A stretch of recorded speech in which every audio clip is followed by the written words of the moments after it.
The morning sun burned gently over Odogba, a busy Nigerian town where the smell of roasted meat, dust, and diesel mixed in the air.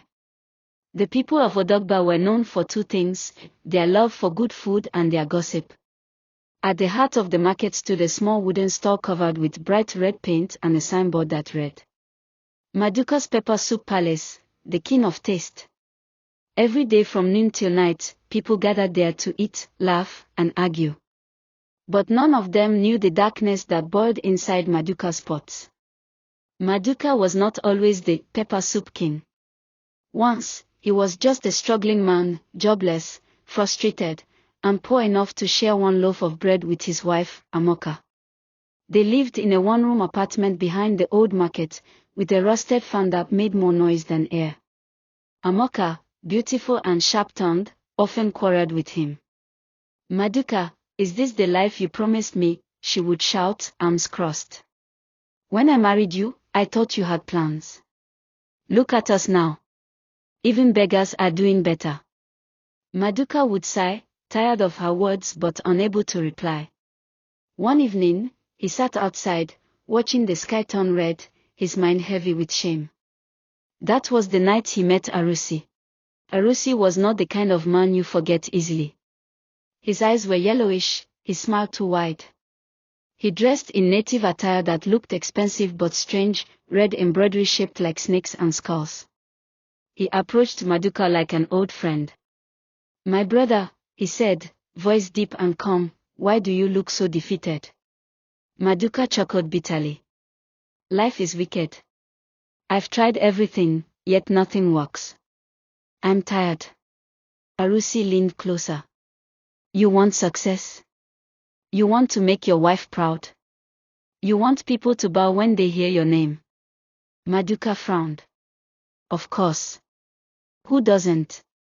Then listen, Arusi whispered. The gods favor those who are brave enough to pay the price. Come to my shrine tomorrow night, and your story will change forever. Maduka laughed, thinking it was a joke.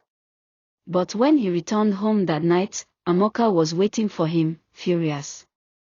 I'm leaving you, Maduka, she said coldly. I'm done suffering. Something snapped inside him.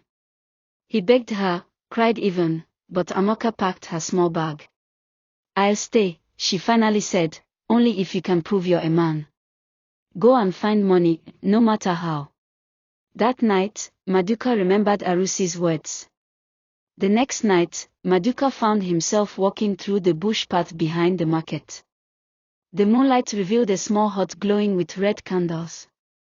Inside, Arusi sat on a wooden stool, surrounded by skulls and calabashes filled with strange powders. You came, Arusi said, smiling. Good. You are ready. Maduka swallowed hard. What do I have to do? Arusi pointed to a small iron pot. Inside this pot lies your future. But remember, wealth is not free. For every life you take, the gods will bless you with prosperity. Bring me the head of one person, the first, innocent, unsuspecting, and your glory will begin. Maduka trembled. You want me to kill someone? Arusi nodded slowly. Not just anyone. The gods love purity. A child's flesh brings power that never fades. Maduka stood frozen, unable to breathe. But then, he remembered Ego's voice, find money, no matter how. He left the shrine shaking, his soul torn. Days passed, but Ego's words haunted him. One rainy afternoon, a small girl came to his stall. Her name was Chioma, an orphan who went around the market begging for food. Uncle, please, she said shyly, I'm hungry. Maduka looked at her, his heart softening for a moment. She reminded him of his younger sister who died years ago. But Amoka's voice echoed in his mind again. No money, no marriage. He smiled weakly and said, come back tonight, my daughter. I'll give you plenty to eat. That evening, Chioma returned, smiling. The market was quiet, and only Maduka's stall was still open. He cooked pepper soup and gave her a bowl. She ate eagerly. As she finished, her eyelids grew heavy. She tried to speak, but her voice faded. Maduka's hand shook as he watched her collapse. Tears filled his eyes. "Forgive me," he whispered. But Arusi's words rang again, "The gods love purity." When he brought the head to Arusi's shrine, the witch doctor chanted strange words and sprinkled powder on it. "Your riches have begun," he said. From that night, customers flooded Maduka's store.